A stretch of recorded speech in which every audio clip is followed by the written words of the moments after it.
Welcome back to the countdown to Cheltenham Day 3. We're 25 days away from the Cheltenham Festival, and today I'm going to preview the Mares Hurdle. It's a 2 mile, 4 furlong Grade 1 for mares ran on the first day of the Cheltenham Festival. And just taking a look back at some previous winners of the race, last year Lossiemouth, Honeysuckle, Marie's Rock, Black Tears and Honeysuckle again are the last 5 winners, and those trainers were Willie Mullins, Henry de Bromhead, Nicky Henderson, Denise Foster, but that was really Gordon Elliott, and Henry de Bromhead again. Usually ran a little later in the day on day 1. I think it's at 3:20 this year. I think it's been at 4 o'clock in the past. So ground can tend to get a little bit heavier during that. So as you can see here, heavy, soft, good soft, soft and soft are the last 5. And for all but one of the renewals of this race that was introduced in 2008, all but one have seen a horse rated 140 plus win. So it's gone to fairly classy horses in the past. So let's take a look at some of the odds and the market principles for this year's renewal. The current odds for the race are Brighterdaysahead at 5-4, Lossiemouth 4-1, July Flower 5-1, Cargisi 6-1, J de Grugi 8-1, Take No Chances 14-1, Golden Ace 18-1, Carla Conti 20-1, and 25-1 bar. Starting off with the market favourite, Brighterdaysahead for Gordon Elliott. Still not quite sure how she lost the Mares Norris Hurdle last year. Looks like a bit of a freak result now, since all she's done is won since then, winning 3 Grade 1s and a Grade 3. Has improved so much this year. Electric from the front, beating State Man at Punchestown in November in the Morgiana, and then confirming that form, beating Winterfog by 30 lengths at Leopardstown over Christmas. She's brilliant. She's got a monster rate in her, probably 10-15 pounds better than anything that's likely to run. Now the question is, will she run here or the Champion Hurdle? In my opinion, Constitution's there in the Champion Hurdle, and although he might not be as good as he once was, he's still by far and away the best 2 mile hurdler. And just with Gordon's kind of recent festival successes, not having loads of Grade 1s, although there's a lot of chatter about her going to the Champion Hurdle, I do think they will revert to this. I think they have to keep the Champion Hurdle door open just in case anything was to happen to Constitution Hill. But yeah, I could see Gordon and the team sending her here to get the festival off to a good start on Tuesday for them, picking up a Grade 1. There's not really any reason to suggest she can't get the 2.5 miles. She did it really well at Aintree after the disappointment at Cheltenham, and has just looked like an absolute engine this season. And if the ones that I expect to turn up in this race turn up and there's no Lossiemouth, she's going to be, 10-15 pounds clear of anything in her, running off levels. It's just really hard to see her beat, and to be honest, there's still a good price on her at 5-4, purely just for the fact that she could run in the Champion Hurdle. So anything odds against for a horse of this quality is really good. She will go off odds on the day, 1-2, 4-7, something like that, and she will just win. So Brighterdaysahead for the Mares Hurdle at current price of 5-4 looks like a real strong play on day 1 for me. Moving on to the aforementioned Lossiemouth, obviously ran in this race last year and won it very impressively. She ran that impressively that it looked like it should have, given State Man a run in the Champion Hurdle that day. She's been trained to run in the Champion Hurdle this year rather than the Mares. I do think they'll stick to that plan because I personally think she would have beaten State Man last time. I don't think State Man was too impressive. I think she'd have beaten State Man, bar the fall. The fall obviously isn't ideal.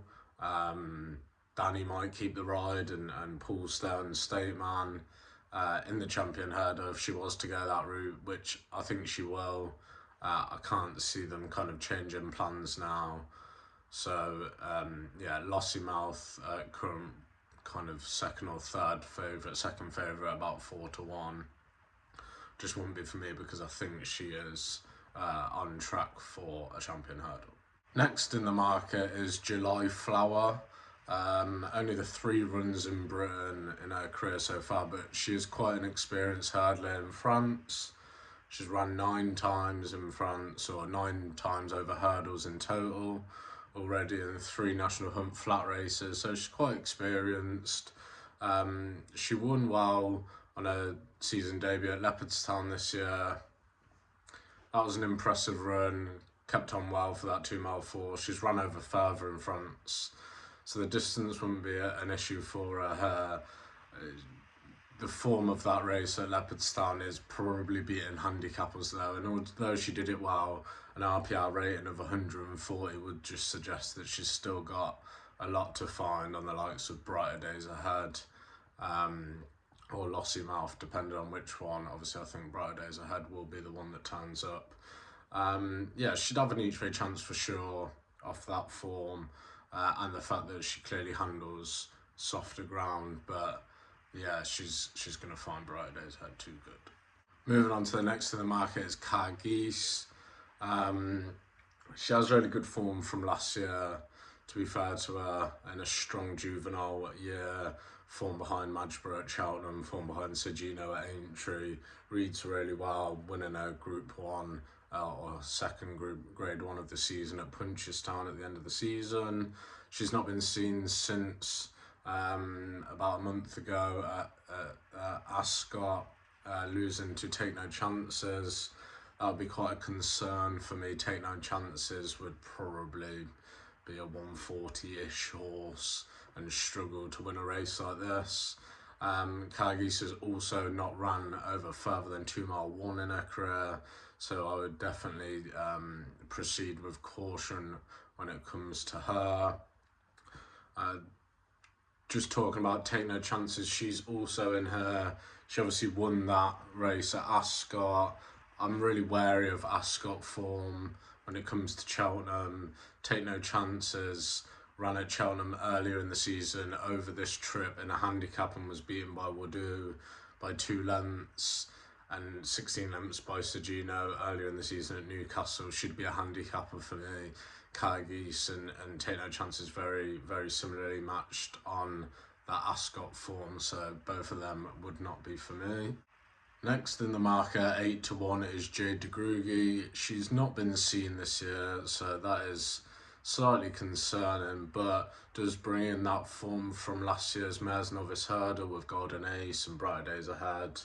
She was 4th that day, went off 2 to 1, but she did step up in trip in her next start at Fairy House, winning a Grade 1 Mares Novice Hurdle.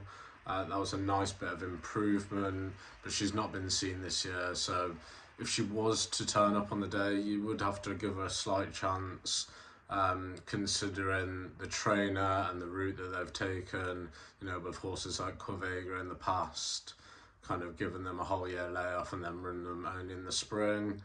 Yeah, well, you'd have to see. I wouldn't obviously be advising anything right now on such a short price for a horse that hasn't been seen all year. But if she was to turn up on the day, you'd have to see what the yard are kind of saying about her. Is she in good form, etc., etc., because she would be interesting for me, her. And then finally, Carla Conti and Golden Ace, kind of a similar story to Cargis and Take No Chances for me.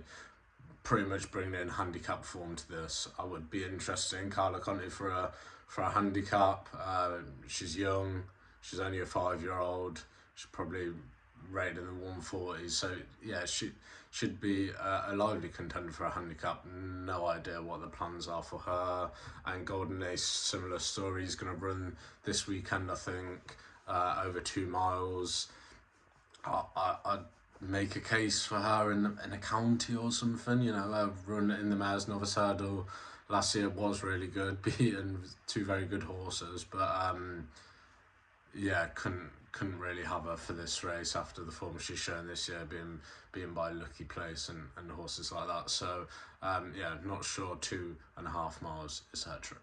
So just rounding up the Mares Hurdle, Brighterdaysahead would be the absolute A1 play for me in this, especially at the current prices. I just hope I'm right when I think that Gordon will want the easy, in quotation marks, grade 1 on the first day rather than taking on Constitution Hill. But yeah, outside of that, I think, you know, they're all playing for the places. So Bright Days Ahead at 5 to 4 for the Mares Hurdle. Be sure to check out my Twitter for tips closer to the time, and I'll probably do a day-by-day preview once we have final decks. Nice one.